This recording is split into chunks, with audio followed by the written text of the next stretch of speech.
പ്രിയമുള്ളവരെ, കർത്താവിന്റെ വലിയ അനന്തമായ കരുണ വർഷിച്ചുകൊണ്ടിരിക്കുന്ന സത്യമായ ദൈവത്തിന്റെ സാന്നിധ്യത്തിന്റെ മുമ്പിൽ ആയിരിക്കുവാൻ നമ്മളെ അവിടുന്ന് അനുവദിച്ചിരിക്കുന്നു. ആർക്കും ലഭിക്കാത്ത ഒരു അനുഗ്രഹമാണിത്. എന്റെ നാമം അനുസ്മരിപ്പിക്കുന്നിടത്തെല്ലാം ഞാൻ അവരെ ഇറങ്ങി വന്ന് അനുഗ്രഹിക്കുമെന്ന് പുറപ്പാട് 20:24 അവിടുന്ന് അരുളി ചെയ്തിരിക്കുന്നു. ദൈവത്തിന്റെ സാന്നിധ്യം സ്നേഹ സാന്നിധ്യമാണ്. ബഹുമാനപ്പെട്ട ഈ വചനച്ചൻ പ്രാർത്ഥനയിൽ ആവർത്തിച്ച് പറയുന്നത് നമ്മൾ കേട്ടിരിക്കാം. അവർ ഇപ്രകാരം പറഞ്ഞു, പരിശുദ്ധ കുർബാന ദൈവമാണ്, പരിശുദ്ധ കുർബാന ദൈവമാണ്, പരിശുദ്ധ കുർബാന ദൈവമാണ്. അതെ പ്രിയമുള്ളവരെ, വെറും ഒരു അർത്ഥത്തിന്റെ രൂപത്തില് നമുക്ക് കാണാൻ കഴിയുമെങ്കിലും അവിടുത്തെ അനന്തമായ പരമപരിശുദ്ധിയുടെ അഭിനിമയമായ ദൈവത്വത്തിന്റെ മുമ്പിലാണ് നമ്മൾ. അതെ, ജോൺ പോൾ മാർപ്പാപ്പ ഇപ്രകാരം പറയുകയുണ്ടായി,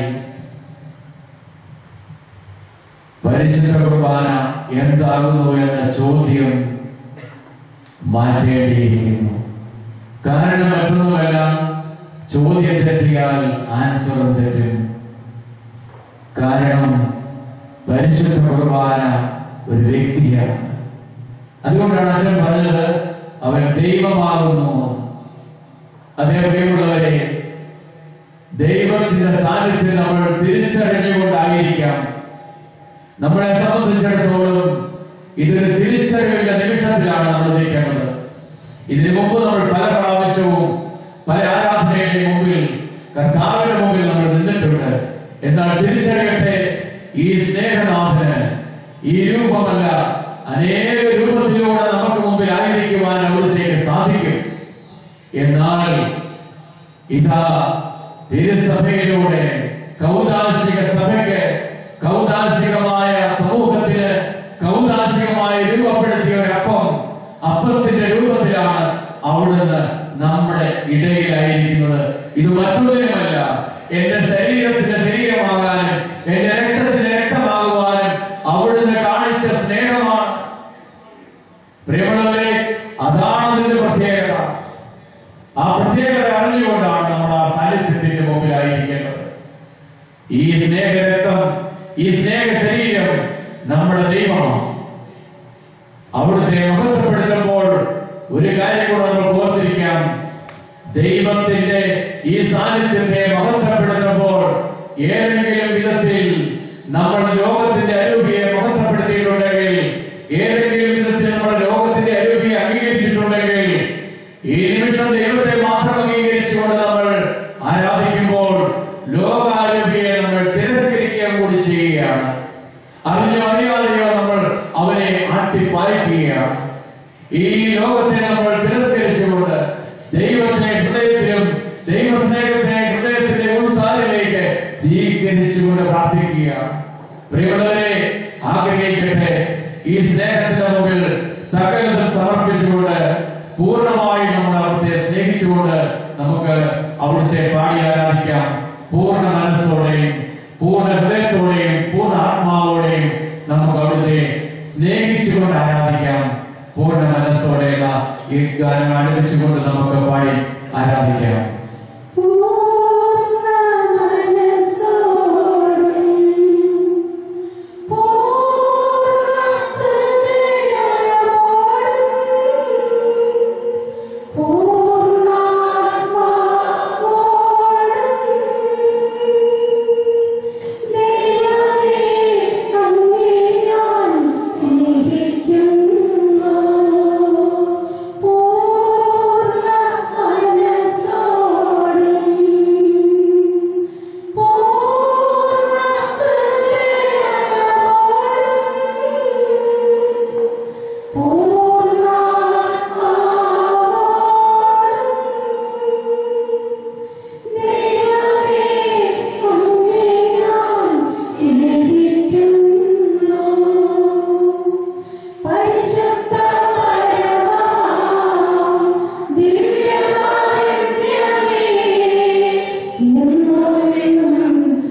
ദിവ്യ സ്നേഹമേ, ഞങ്ങളെ ഈ മണിക്കൂറിൽ കഴിഞ്ഞ വർഷകാലഘട്ടം മുഴുവനും ഞങ്ങൾക്ക് നൽകിയ അനുഗ്രഹങ്ങളെ ഞങ്ങൾ ഓർക്കുന്നു. നന്ദിയുടെയും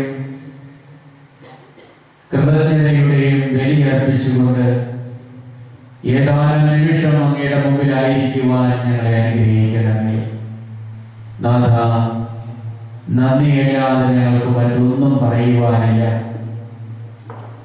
ഞങ്ങളെ അവിടുന്ന് പരിപാലിച്ച് സംരക്ഷിച്ച് അവിടുത്തെ കരുണയുടെ കരങ്ങളിൽ കൈകൊമ്പിളിൽ ഞങ്ങളെ പൊതിഞ്ഞു ചേർത്തുകൊണ്ട് അവിടുന്ന് ഞങ്ങളെ വഴി നടത്തി. വീണു പോകാതെ അനുദിന ജീവിതത്തിലെ പ്രതിസന്ധികൾക്കുള്ളിൽ അവിടുന്ന് ഞങ്ങളെ വഴി നടത്തി. കർത്താവേ, എത്ര നന്ദി പറഞ്ഞാലും മതിയാവുന്നതല്ല. ഇന്ന് ഞങ്ങൾക്ക് ഈ രാത്രിയിൽ എല്ലാ മനുഷ്യരിൽ നിന്ന് വേർപെട്ട് ഞങ്ങൾക്ക് വെളിയിലായിരിക്കുവാൻ അവിടുന്ന് കൃപ തന്നതുകൊണ്ടാണ് ഞങ്ങൾക്ക് ഇതിന് സാധ്യമായിരിക്കുന്നത്. ഇവിടെ ഞങ്ങളുടെ ഒരു മെച്ചവുമല്ല കർത്താവേ, അങ്ങയുടെ കരുണയും കൃപയുമാണ്. അതിന് ഞങ്ങൾ നന്ദി പറയുന്നു. ഈ ആലയത്തിൽ, ഈ പുതിയ ആലയം നിർമ്മിച്ച് ഞങ്ങൾക്ക് ഒരുമിച്ച് തിരുസന്നിധിയിൽ ഞങ്ങൾക്ക് പ്രാർത്ഥിക്കുവാനും ആരാധിക്കുവാനും ബലിയർപ്പിക്കുവാനുമായി വചനം കേട്ട് ധ്യാനിച്ച് ഞങ്ങളുടെ ജീവിതങ്ങളെ രൂപപ്പെടുത്തുവാനും ഞങ്ങളുടെ പ്രതിസന്ധികളിൽ അവിടുന്ന് ഞങ്ങളെ ശക്തിപ്പെടുത്തിക്കൊണ്ട് ദൈവത്തിന്റെ മക്കളാക്കി മാറ്റുവാനുമായി അവിടുന്ന് കൃപ വർഷിച്ചു. കർത്താവെ, നന്ദിയോടെ ഓർക്കുകയാണ് ഞങ്ങൾ. കർത്താവെ, ഇതിന്റെ പിന്നിൽ അവിടുന്നാണല്ലോ എല്ലാ കാര്യങ്ങളും ക്രമീകരിച്ച് ക്രമപ്പെടുത്തിയത്. അതിന് യേശുമൂളിയ വൈദികരുണ്ടാവാം, സഭകളുണ്ടാവാം, എല്ലാം അവിടുത്തെ പദ്ധതിയാണ്. ദൈവമേ, അങ്ങയുടെ ഓരോ വാക്കുകൾ യേശുമൂളുവാൻ ഞങ്ങൾക്ക് ലോകത്തോട് no പറയുവാനും yes to the Lord and no to the world, ദൈവത്തോട് യേശു പറയുവാനും ലോകത്തോട് നോ പറയുവാനും ഞങ്ങളെ പഠിപ്പിക്കണമേ കർത്താവേ. അങ്ങനെ അങ്ങയുടെ തിരുവുള്ള നിറവേറ്റുന്ന മക്കളാകുവാൻ തിരുഹിതത്തിന് മുമ്പിലായിരുന്നുകൊണ്ട് എപ്പോഴും തിരുഹിതപ്രകാരം ജീവിക്കുവാൻ ഞങ്ങളുടെ അനുദിന ജീവിതത്തെ ശക്തീകരിക്കണമേ. നമുക്ക് കർത്താവിന്റെ സന്നിധിയിലേക്ക് കരങ്ങൾ നീട്ടിപ്പിടിച്ചുകൊണ്ട് നമുക്ക് പ്രാർത്ഥിക്കാം. ഞങ്ങളെ സ്നേഹിക്കുന്ന നല്ലവനായ ഈശോയെ, അവിടുത്തെ സാന്നിധ്യത്തെ ഓർത്ത് അങ്ങയെ ഞങ്ങൾ മഹത്വപ്പെടുത്തുന്നു. ദിവ്യ സ്നേഹനാഥ, ഞങ്ങളുടെ കഴിഞ്ഞ കാലഘട്ടങ്ങളിൽ ഞങ്ങളുടെ നൊമ്പരങ്ങളിലേക്ക്, ഞങ്ങളുടെ വീഴ്ചകളിലേക്ക്, ഞങ്ങളുടെ തകർച്ചകളിലേക്ക്, ഞങ്ങളുടെ രോഗങ്ങളിലേക്ക്, ഞങ്ങളുടെ മക്കളുടെ വീഴ്ചകളിലേക്ക് അവിടുന്ന് ഇറങ്ങി വന്ന് സഹായിച്ചതിനെ ഓർത്ത് ഞങ്ങൾ നന്ദി പറയുന്നു. ഞങ്ങൾ പലപ്പോഴും തളർന്നപ്പോൾ ഈശോയെ അവിടുത്തെ ശക്തി ഞങ്ങളിലേക്ക് അയച്ചു തന്നു. ഓ നാഥ, നന്ദി കർത്താവേ, നന്ദി കർത്താവേ, സ്തോത്ര കർത്താവേ, ആരാധന കർത്താവേ, ഭക്ത കർത്താവേ. അനുദിന ജീവിതത്തെ അവിടുന്ന് ക്രമപ്പെടുത്തിയതിനെ ഓർത്ത് നന്ദി പറയുന്നു. എന്റെ ഈശോയെ, എന്റെ ജീവിതത്തിന്റെ ഓരോ നിമിഷങ്ങളിലും അവിടുന്ന് കൂടെ ഉണ്ടായതിനെ ഓർത്ത് നന്ദി പറയുന്നു. എനിക്ക് പ്രാർത്ഥിക്കുവാൻ അഭിഷേകം തന്നതിനെ ഓർത്ത് നന്ദി പറയുന്നു. എന്റെ ഈശോയെ, അങ്ങാണ് എന്റെ സർവസ്വമെന്ന് ഞാൻ ഏറ്റുപറയുന്നു. യേശുവേ ആരാധന, യേശുവേ മഹത്വം, യേശുവേ മഹത്വം, യേശുവേ നന്ദി. Hallelujah, hallelujah. ശാന്തമായ സ്വസ്ഥാനങ്ങളിൽ നമുക്ക് ഇരിക്കാം. സങ്കീർത്തനത്തിന്റെ പുസ്തകം 49-ാം അധ്യായം 7-8 തിരുവചനങ്ങളിൽ ഇങ്ങനെ പറയുന്നു: തന്നെ തന്നെ വീണ്ടെടുക്കാനും സ്വന്തം ജീവന്റെ വില ദൈവത്തിന് കൊടുക്കാനും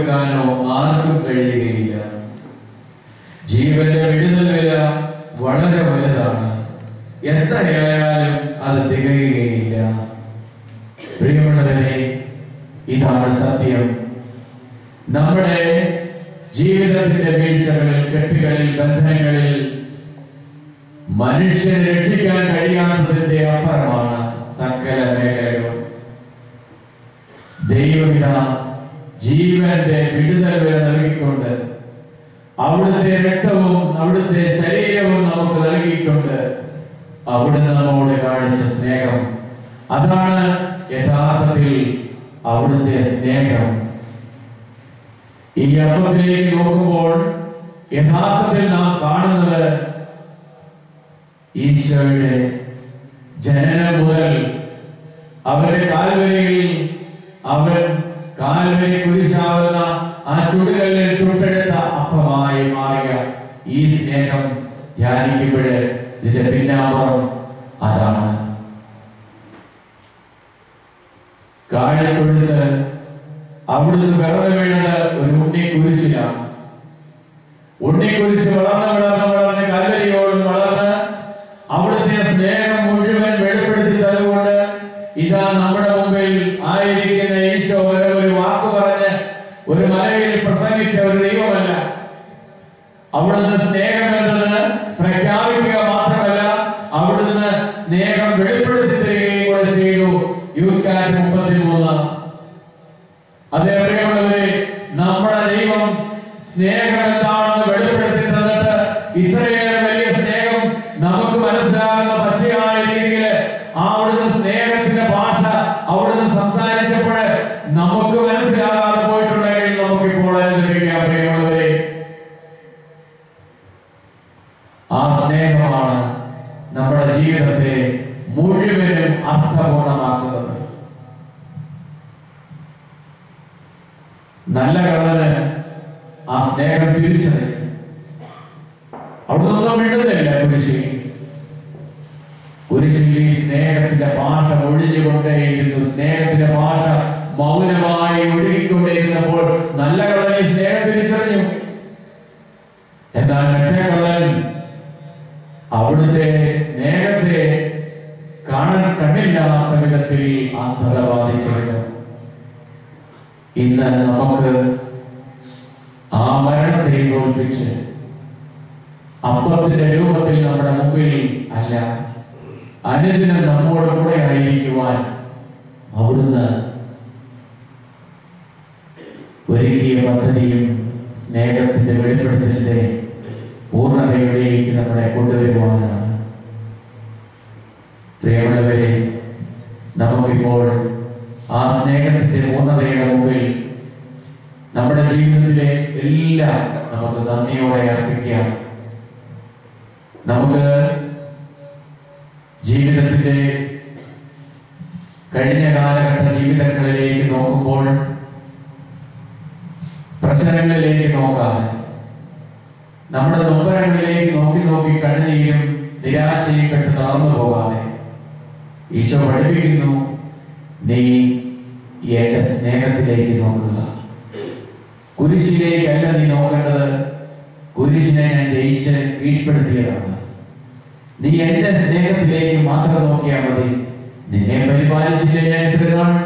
നിന്നെ സംരക്ഷിച്ചില്ലേ? നിന്നെ ഞാൻ എന്റെ ഉള്ള കയ്യിൽ കാത്തുകൊണ്ട് നടന്നില്ലേ?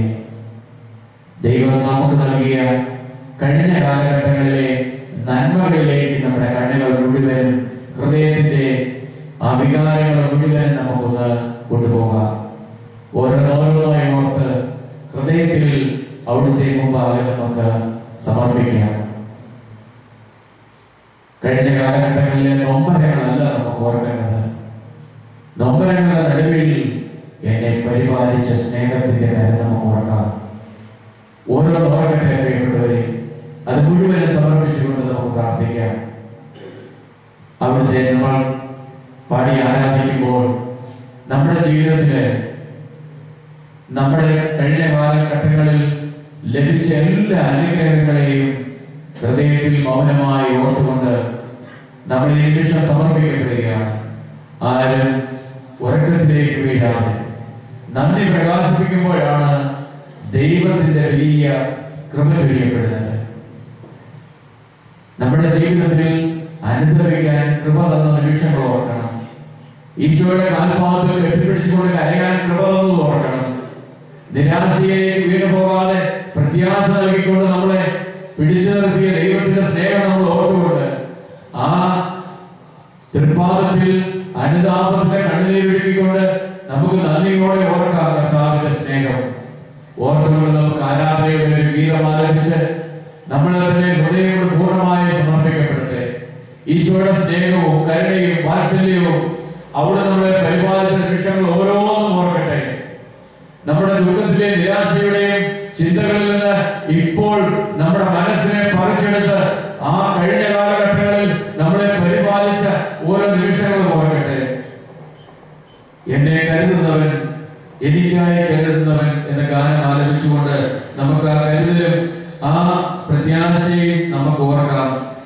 അവിടുത്തെ ഹൃദയത്തിൽ നമ്മളെ കരുതുന്നുണ്ട്. അവിടുത്തെ എനിക്കായി കരുതുന്നവൻ, എന്റെ ഭാരങ്ങൾ വഹിക്കുന്നവൻ, എന്നെ കൈവിടാത്തവൻ യേശുവിന്റെ കൂടെയുണ്ട്. കൂടെയുള്ള ഈ ഈശോയെ നമുക്ക് ഹൃദയത്തിൽ ധ്യാനിക്കാം. നമ്മുടെ ഹൃദയം മുഴുവനും അവനിലേക്ക് സമർപ്പിച്ചുകൊണ്ട് ഈ ഗാനത്തിന്റെ ഈ രേഖകളിലൂടെ കടന്നു പോകുമ്പോൾ നമുക്ക് പൂർണ്ണമായി സമർപ്പിച്ച് പ്രാർത്ഥിക്കാം, പാടാം. നമുക്ക് യേശുവേ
പരമദീപികാരുണ്യത്തിന് പരിശുദ്ധ പരമദീപികാരുണ്യത്തിന് പ്രിയമുള്ളവരെ, ഒരിക്കൽ കൂടി സാധിക്കുന്നവർ മുട്ടുകയെന്നുകൊണ്ട് നമ്മൾ അനുദപിച്ച് പ്രാർത്ഥിക്കുവാൻ പോവുകയാണ്.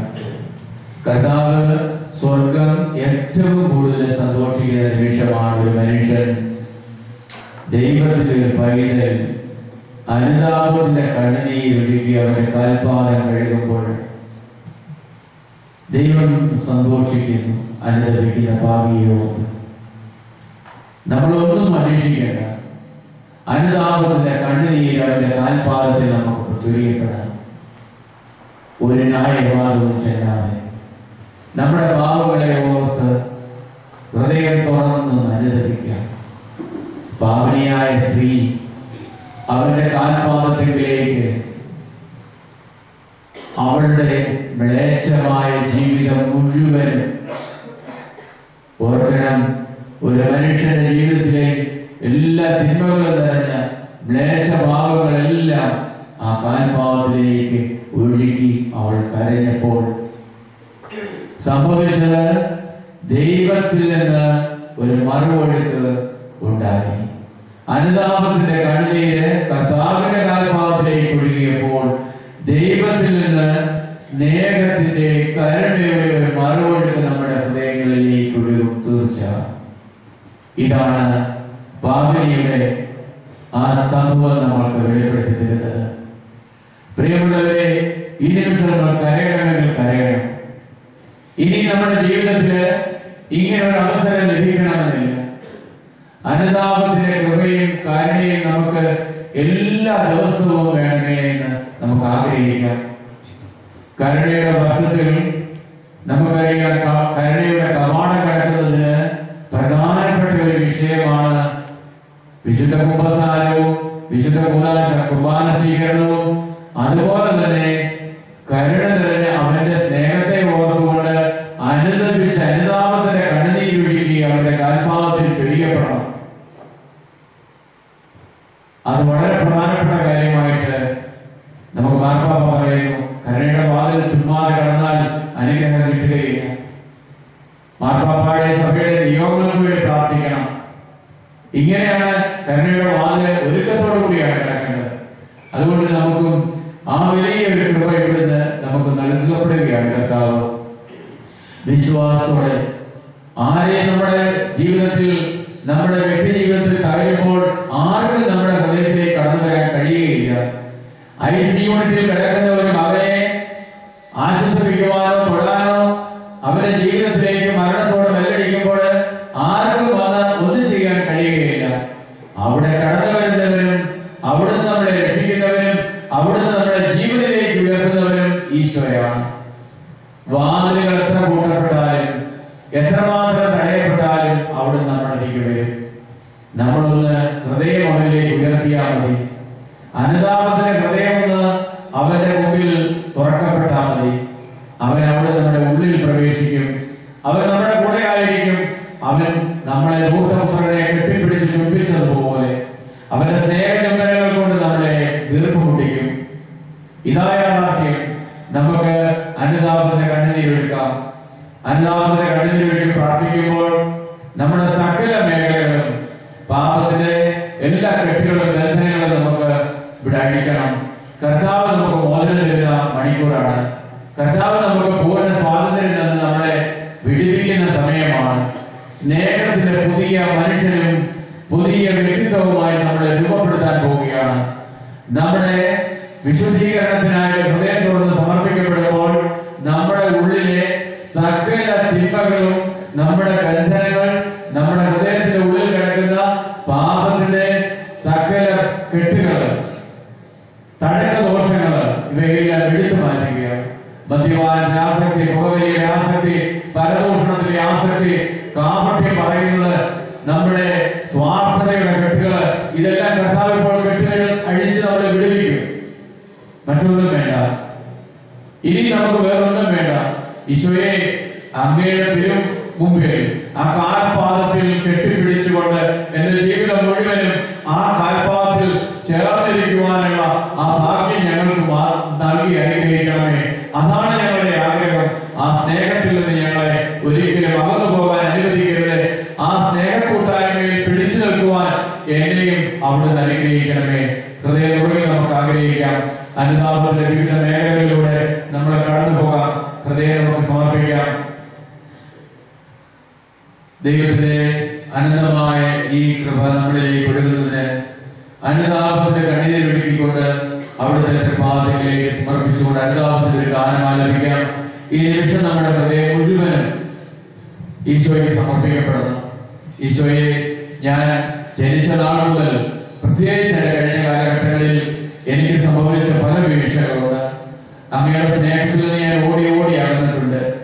അങ്ങനെ അടുത്തേക്ക് വിളിക്കുന്തോറും ഞാൻ ഈ ലോകത്തിന്റെ സുഖം തേടി, ലോകം വെച്ച് നീട്ടിയ അറിവിനനുസരിച്ച്, ലോകം നൽകിയ അറിവിന്റെ കാഴ്ചപ്പാടിൽ ഞാൻ പലപ്പോഴും പലതും കണ്ടു കേട്ടു. അതിലുപരി കർത്താവെ, നിന്നെ സ്നേഹിക്കുന്നു എന്ന പേരിൽ യഥാർത്ഥത്തിൽ തെറ്റായ ഒരു സ്നേഹം നിന്നിലേക്ക് ഞാൻ ചൊരിയപ്പെടുകയായിരുന്നു.